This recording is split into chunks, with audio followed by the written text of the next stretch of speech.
بسم اللہ الرحمن الرحیم عن انس رضی اللہ تعالی عنہ قال قال رسول اللہ صلی اللہ علیہ وسلم من احب ان یبسط له فی رزقه وینسأ له فی اسره فلیصل رحمه او کما قال علیہ الصلاۃ والسلام۔ حضرت انس رضی اللہ تعالی عنہ فرماتے ہیں کہ رسول اللہ صلی اللہ علیہ وسلم نے ارشاد فرمایا، جو آدمی یہ چاہے کہ اس کے رزق میں اضافہ ہو، اس کی رزق میں وسعت ہو، اور دنیا میں ان کے قدموں کے نشانات یعنی ان کی عمر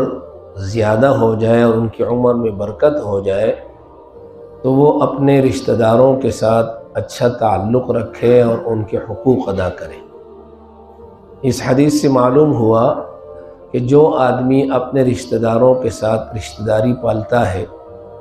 اور ان کے ساتھ اچھا تعلق اور اچھا برتاؤ رکھتا ہے اور ان کے حقوق ادا کرتا ہے،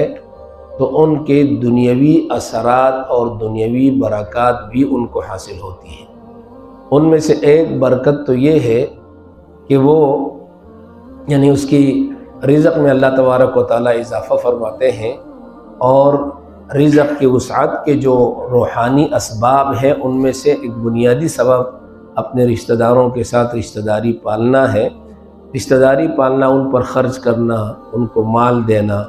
یا ان کے کام کاج میں ان کے ساتھ ان کا ہاتھ بٹانا، یعنی اس کی غمی میں، اس کی خوشی میں ان کے ساتھ شرکت کرنا اور ہر اعتبار سے ان کی مدد کرنا۔ اور دوسرا فائدہ یہ ہے کہ یہ عمر میں برکت کا باعث ہے۔ عمر میں برکت کا باعث ہونے کا مطلب یہ ہے کہ مثال کے طور پر اللہ تبارک و تعالیٰ نے ایک آدمی کی عمر لکھی ہے 60 سال، اور اس میں یہ لکھا ہے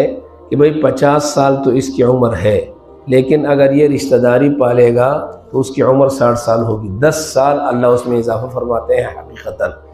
یا یہ ہے کہ عمر میں معنوی برکت ہوتی ہے۔ مثال کے طور پر ایک آدمی جو 100 سال میں ایک کام نہیں کر سکتا، جو آدمی صلہ رحمی کرے گا تو 50-60 سال کے اندر 100 سال کا کام کر سکے گا، دین کے اعتبار سے بھی، دنیا کے اعتبار سے بھی۔ اور جس طرح دنیاوی اثرات رشتہ داری کے پالنے پر مرتب ہوتے ہیں، اخروی اثرات بھی اس پر مرتب ہوتے ہیں۔ حدیث کے اندر یہ بھی آتا ہے، نبی کریم صلی اللہ علیہ وسلم نے ارشاد فرمایا، لا يدخل الجنت قاطع، یعنی جو آدمی رشتہ داریاں توڑتا ہے اور رشتہ داریاں نہیں پالتا تو وہ آدمی کبھی جنت میں داخل نہیں ہو سکتا۔ یہ جنت میں داخل نہ ہونے کا باعث ہے۔ تو معلوم ہوا کہ جو آدمی رشتہ داریاں پالتا ہے، اللہ اپنے فضل سے ان کو جنت میں داخل فرمائیں گے۔ اللہ سے دعا ہے اللہ ہمیں عمل کرنے کی توفیق